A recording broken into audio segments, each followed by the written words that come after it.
Eh bien, salut à tous, c'est le Doc, j'espère que vous allez bien. Comme vous pouvez le constater, j'ai des lunettes, on va parler d'un sujet d'actualité. Vous avez été extrêmement nombreux à aimer, commenter, partager la dernière vidéo sur le Seigneur des Anneaux Walk. Un immense merci à vous. Bienvenue également aux nouveaux abonnés. J'en profite d'afficher l'Instagram pour que vous puissiez me suivre, me proposer de nouveaux sujets. Vous connaissez la musique. Et là, on va rester à peu près dans la même thématique puisqu'on va aborder un autre univers de fiction. Alors, au moment où je tourne cette vidéo, nous sommes le dimanche 27 février et la BBC va sortir le premier épisode de la dernière saison de Peaky Blinders. Pour ceux qui ne connaissent pas cette série, on suit les aventures de la famille Shelby, le gang des Peaky Blinders, dans le Birmingham, une ville industrielle anglaise entre les années 20 et 30, et forcément on suit leurs aventures avec leur activité illicite dans un contexte politique et social bien déterminé. Je vous invite forcément à regarder cette série, d'autant plus que vous ne comprendrez pas cette vidéo si vous ne l'avez pas vue. Alors là, tu dois te dire, mais le doc, pourquoi tu parles de Peaky Blinders? C'est pas un sujet intéressant. Détrompe-toi Célestin, il y a beaucoup de choses à dire. Tout d'abord parce que Peaky Blinders a eu un succès énorme en Occident et surtout auprès d'une certaine jeunesse conservatrice, et on va essayer de déterminer pourquoi. Alors on va voir que c'est bien plus qu'une simple raison liée à la réalisation de la série, par exemple au fait que ça soit considéré comme un petit bijou, presque même une série cinématographique. On va pas parler de ça, mais vraiment des grandes thématiques en lien avec la série qui expliquent le succès qu'elle a eu, y compris de manière générale, mais également, plus précisément, chez les conservateurs. Alors, cette vidéo, ça fait un moment que j'ai envie de la faire et j'ai lu il y a quelques mois un excellent article sur l'étudiant libre. Je vous invite à regarder le travail de l'étudiant libre. Ils font des super articles, notamment d'opinion et d'actualité. Ce sont vraiment des très bons gars. Et cet article, il a été rédigé par Étienne de Solage. Ça s'intitulait Peaky Blinders, c'est le mal du siècle, où il expliquait pourquoi en fait cette série avait eu autant de succès auprès de la jeunesse, tout simplement, et surtout de la jeunesse de droite. Et on a à peu près la même analyse. De ce fait, je vais vous mettre cet article qu'il faut absolument lire en lien dans la description, etc., que vous pourrez regarder à la suite de la vidéo. Maintenant que tout ça c'est dit, on peut y aller. Alors, pourquoi Peaky Blinders a autant marché? Eh bien, tout d'abord parce que c'est un petit bijou au niveau de la réalisation. Il y a des plans soignés, une colorimétrie bien précise, il y a un choix de musique plutôt audacieux. Bref, les acteurs sont très bons, très charismatiques, tous à la fois dans le rôle de leurs différents personnages. L'écriture est très bonne. Bref, en termes de réalisation, il n'y a rien à dire. Le truc, c'est qu'aujourd'hui, il y a une ultra concurrence au niveau des œuvres de fiction, des séries, etc. Et forcément, ça ne suffit pas. Avoir une bonne réalisation, ça ne suffit pas pour sortir de la masse de toutes les séries qu'il peut y avoir sur les différentes plateformes, etc. Mais nous reviendrons sur le fait de rester bloqué dans des univers fictifs, parce qu'on va voir que c'est pas bon. De ce fait, l'une des premières choses qui explique le succès de Peaky Blinders, c'est l'art vestimentaire. Alors, comme vous avez pu le constater, dans Peaky Blinders, les différents personnages s'habillent extrêmement bien tout le long de la série. Et d'ailleurs, vu que plus ils avancent dans les différentes saisons, plus ils deviennent riches, ils ont toujours des habits toujours plus soignés, toujours plus beaux.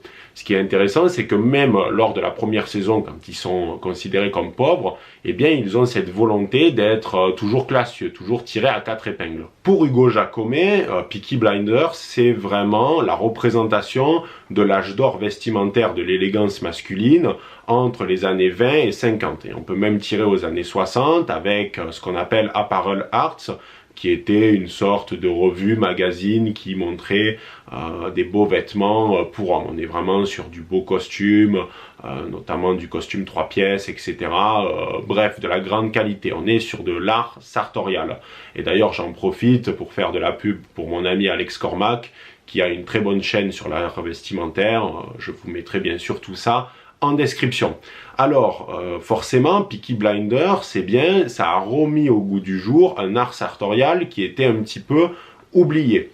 Et on ne peut que constater que nous vivons à une époque où l'art vestimentaire, ou même le vêtement, est rentré dans une phase d'uniformisation quasiment parfaite. C'est-à-dire qu'aujourd'hui, la jeunesse, je dirais même entre 15 et 25 voire 30 ans, s'habille avec une mode plutôt streetwear. On retrouve vraiment une volonté de singer un univers qui appartient à la culture rap. D'ailleurs, le streetwear s'est développé en même temps que l'émergence et la quasi-hégémonie de la musique rap, et on ne peut que constater qu'aujourd'hui, une grande partie de la jeunesse s'habille exactement de la même façon.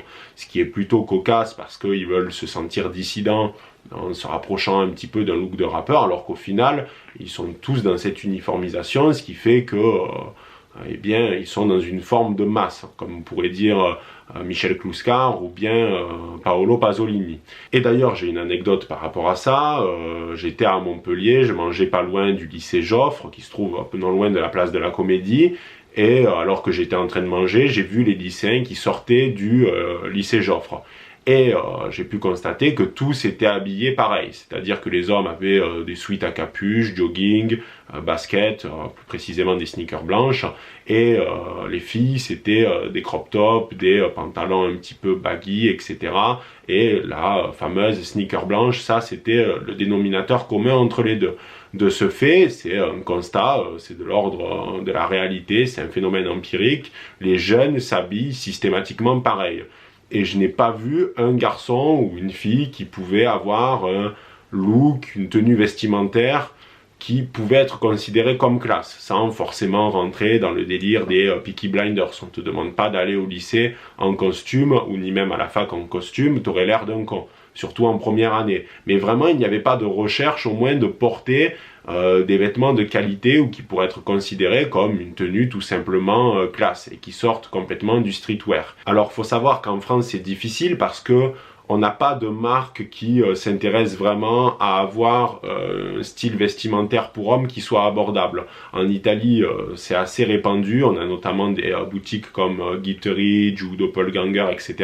Et les jeunes Italiens, d'entre là plutôt la vingtaine et la trentaine, ont quand même cet effort vestimentaire que les Français n'ont pas. Je dis pas que c'est bien, je dis pas que c'est mal, forcément moi j'ai mes préférences, mais c'est vrai que les Italiens sont un peu plus attentifs à l'art sartorial.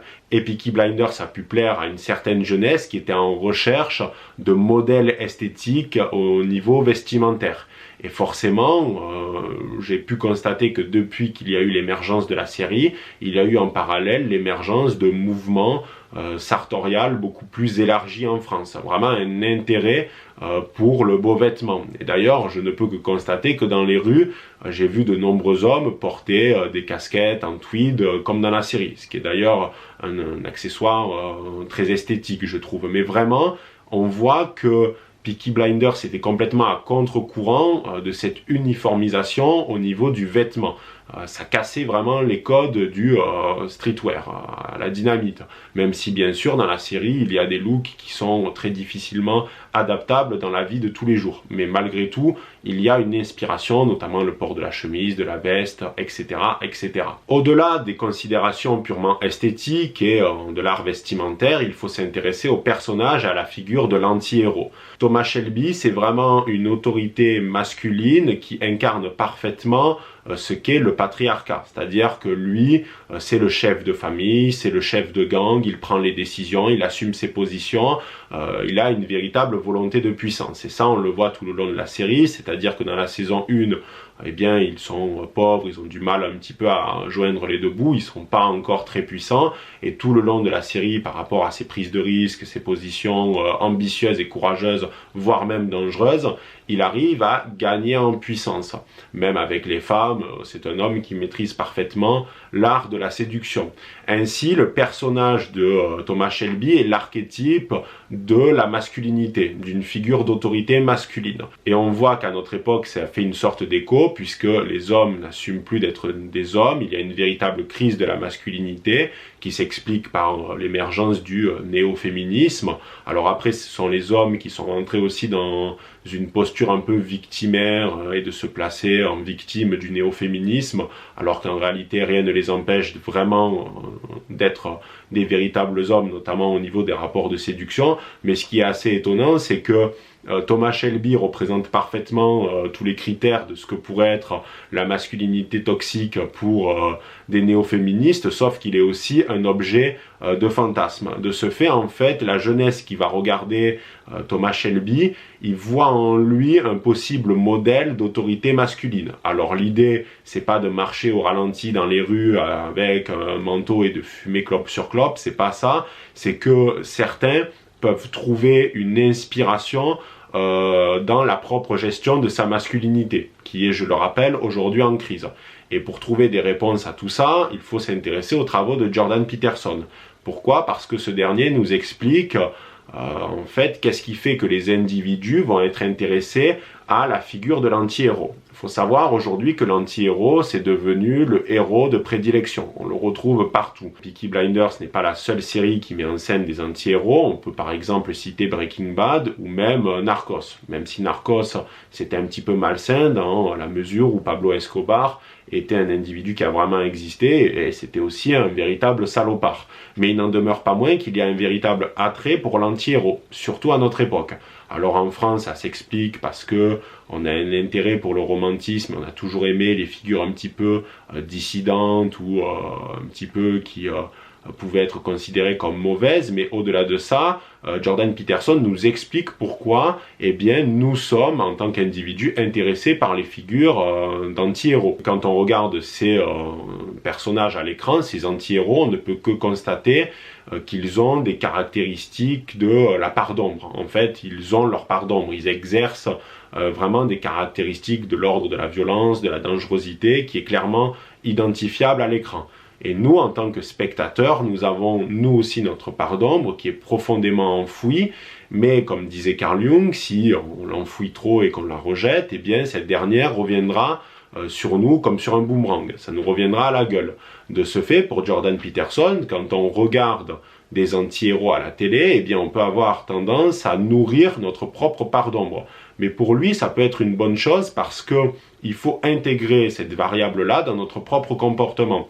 Il donne l'exemple des gens qui pratiquent des sports de combat. Quand on fait des sports de combat, on prépare notre corps et notre esprit à l'affrontement. Or, la plupart de ceux qui pratiquent des sports de combat ne sont pas les mêmes individus qui vont avoir tendance à user de la violence gratuitement dans n'importe quel conflit. Justement, c'est parce qu'ils savent ce que c'est le combat, parce qu'ils ont intégré cette variable de la violence en eux, qu'ils vont avoir tendance à être plus diplomates et forcément, s'ils sont en danger, ils useront de la violence. Mais ils ont une forme de confiance en eux parce qu'ils savent ce qu'est la violence et ils l'ont intégré. Et bien là, c'est pareil. C'est-à-dire que ces archétypes, ces personnages-là, ils ont intégré leur part de violence. Alors eux, ils l'ont intégré à l'extrême, mais nous, ça nous permet de réveiller ça. Ça permet de réveiller cette part d'ombre. Et on trouve une forme de jouissance à regarder ça. D'autant plus qu'il y a un côté plutôt jubilatoire dans le fait de regarder ce genre de série, parce que la plupart du temps, les personnages aux premières saisons, ils sont faibles.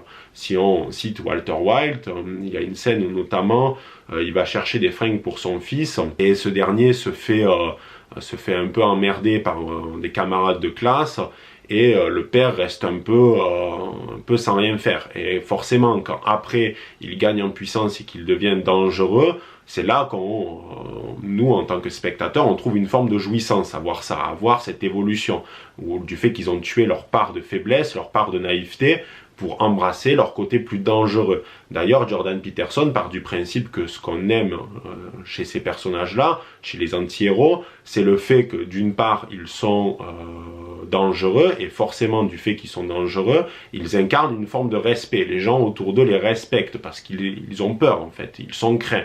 Et ça, on aime véritablement cette possibilité d'être nous-mêmes respectés. Mais alors attention, ce phénomène, il peut être un peu dangereux dans la mesure où ça comprend le fait que tu aies une intelligence et que tu saches parfaitement discerner la fiction de la réalité. Le problème, c'est que certaines séries ont entraîné des dommages terribles, notamment la série Gomorrah, qui d'une part était adaptée d'un livre qui visait à dénoncer le phénomène mafieux. Et bien, en Italie, cette série a tellement eu de succès qu'il y a eu l'émergence de petites frappes mafieuses qui ont voulu reproduire ce qu'ils ont vu dans la série afin de se lancer dans des business criminels. Donc attention, ça nourrit en nous une part d'ombre, mais si tu es un débile qui n'arrive pas à connaître les bons repères entre le bien et le mal, tu risques de faire le con en envers ces individus-là une forme de modèle. C'est-à-dire que tu dois avoir à l'esprit que ces personnages-là ont toujours été quand même complètement absorbés par leur part d'ombre. Et ça, c'est important. Alors ensuite, il y a une autre variable à prendre en compte, c'est l'époque historique. L'époque de Peaky Blinders, elle se déroule entre les années 20 et 30, et c'est vraiment l'époque de l'entre-deux-guerres avec de profondes mutations au niveau social, au niveau aussi politique. C'est le moment de tous les possibles, en somme. C'est presque une nouvelle page blanche. Bon, on a vu ce que ça a donné par la suite, mais c'était des époques vraiment très riches. Avec beaucoup d'événements et de grands rebondissements, notamment la crise de 1929. Et forcément, quand il y a aujourd'hui des individus qui regardent cette série, ils peuvent avoir l'impression d'être dans une époque plutôt morne, en perte de sens, etc. Alors attention, c'est un écueil dans lequel il ne faut pas tomber, parce que en réalité, notre époque va être celle aussi des grands bouleversements, comme le disait notamment Peter Turchin. Si on analyse la période entre les années 40, 50 jusqu'à peut-être 2001, eh bien c'était la prospérité économique, c'était la paix en Europe, etc., etc. C'était vraiment l'époque des boomers qui était particulièrement calme. Mais aujourd'hui, cette époque est révolue, on retrouve des grands bouleversements, mais malgré tout, la jeunesse a l'impression d'être extérieure à ces grands événements. Si on prend par exemple la pandémie, ça a été un événement majeur, depuis au moins la grippe espagnole, mais il n'en demeure pas moins qu'on a vécu cet événement d'une manière extérieure. Pourquoi? Parce que on était, la plupart d'entre nous, sauf ceux qui ont été touchés bien sûr par la pandémie, on était chez nous, devant un PC, isolés, en confinement. Il n'y a rien de grandiloquent. Quand Macron disait nous sommes en guerre, en réalité absolument pas. Chacun était toujours dans une forme de confort, de matérialisme, ce qui fait que, vu qu'on est dans des sociétés de ce type, où il règne encore ce confort-là, eh bien, même quand il y a des grands événements majeurs, on a l'impression d'être extérieur à ces événements-là. Tous les événements aujourd'hui nous semblent loin, tant en fait, il y a une dissonance entre l'événement en lui-même et le confort dans lequel nous sommes en train d'évoluer. Ainsi, pour beaucoup de jeunes aujourd'hui, nous sommes à une époque en perte de sens, en perte de repères, il n'y a plus de grands événements grandiloquents, c'est ce que témoigne parfaitement le film Fight Club, et on est tout simplement perdu. Et l'auteur de l'article de l'étudiant libre cite une phrase magnifique de Chateaubriand, auteur romantique par excellence, qui signifiait ceci. Je vous cite la citation. « On habite avec un cœur plein un monde vide, et sans avoir usé de rien, on est désabusé de tout. » C'est un peu l'idée, c'est-à-dire que on a une jeunesse, notamment de droite, qui a vraiment envie de vrai, qui rêve de grandes choses, d'événements grandiloquents, mais en réalité, il y a une dissonance par rapport à l'époque dans laquelle on vit. Et d'ailleurs, c'est notamment ce que disait Alfred de Musset dans Confession d'un enfant du siècle. Alors après, là encore, c'est une posture, il ne faut pas tomber dedans, parce qu'en réalité, comme je vous ai dit, nous sommes dans une époque en pleine mutation, il va y avoir des bouleversements énormes au niveau politique, social, etc. Et on pourrait avoir cette impression-là, mais ce n'est pas le cas. En réalité, je dis à cette jeunesse-là qu'ils ont un rôle à jouer dans ce qui va venir. Et il ne faut pas du tout tomber dans cette espèce de complaisance à dire non, mais perte de sens, etc. Non, mais c'est vrai que Peaky Blinders peut avoir un intérêt parce que ça se déroule à une époque avec des bouleversements énormes. On a l'impression qu'ils sont, en tant que personnages, en tant que gang, directement impliqués dans l'histoire de l'humanité, dans des grands bouleversements de l'histoire. Et d'ailleurs, Francis Ford Coppola avait fait exactement la même chose avec Le Parrain, puisque la famille Corleone a assisté à des grands événements de l'histoire américaine, l'immigration, notamment des Italiens à New York, la question de Cuba, la prohibition, et bref, en fait, la famille Corleone est liée à l'histoire des États-Unis. Le Corleone, ce sont aussi les États-Unis. Ben, c'est un petit peu l'idée dans Peaky Blinders. Les Peaky Blinders sont en réalité purement liés à l'histoire de l'Angleterre. Et en fait, c'est ça qui manque à cette jeunesse, c'est-à-dire avoir cette impression d'être une partie intégrante de l'histoire. Ce qui n'est pas le cas, ou du moins on a l'impression que c'est pas le cas. Alors le risque, c'est que la plupart du temps, et c'est ce que dit notamment l'auteur de cet article, c'est que la plupart des gens aujourd'hui sont tombés dans la fiction comme échappatoire. La fiction est devenue une sorte d'échappatoire pour sortir de nos vies qui pourraient être mornes et tristes, du métro, boulot, dodo. Et en réalité, on voit bien à quel point la vie des citadins est profondément liée à la consommation de contenu fictif. Alors je vous le cite souvent, mais c'est ce que disait Kurt Anderson dans Fantasyland, mais il faut se rendre compte qu'aujourd'hui la plupart des séries qui marchent le plus se déroulent dans des univers de fiction qui se trouvent à l'opposé du nôtre. Le succès de Game of Thrones s'explique par le fait que eh bien, il n'y a pas de dragon dans notre univers, il n'y a pas de grand combat à l'épée, et c'est vraiment très différent de ce qu'on vit dans la vie de tous les jours. C'est-à-dire que malheureusement, les gens ont tellement perdu le sens et ils croient tellement plus en leur époque qu'ils se réfugient dans des œuvres de fiction. Et ça, c'est un risque, parce que la réalité, elle est dehors. Elle n'est pas sur Netflix, elle n'est pas dans la consommation de contenu de fiction excessif. Alors bien sûr, il faut voir ces contenus comme ce qu'ils sont, c'est-à-dire des œuvres de divertissement, mais il ne faut pas s'aliéner à travers elles, il ne faut pas singer tout ce qu'on voit dans ces différentes fictions, parce que ce n'est pas de l'ordre du réel. Et ça, c'est problématique, c'est-à-dire s'enfermer dans cet univers fictif pour échapper à la vie morne de notre quotidien. Et ça, il faut à tout prix sortir de cette idée-là, et c'est pour ça qu'il faut vraiment essayer d'accorder sa vie autour du travail, de la lecture d'œuvres philosophiques, ou même de la lecture en général, de la pratique d'un sport, précisément de combat par exemple, parce que tout ça, toutes ces petites choses vont vous donner un sens à votre existence.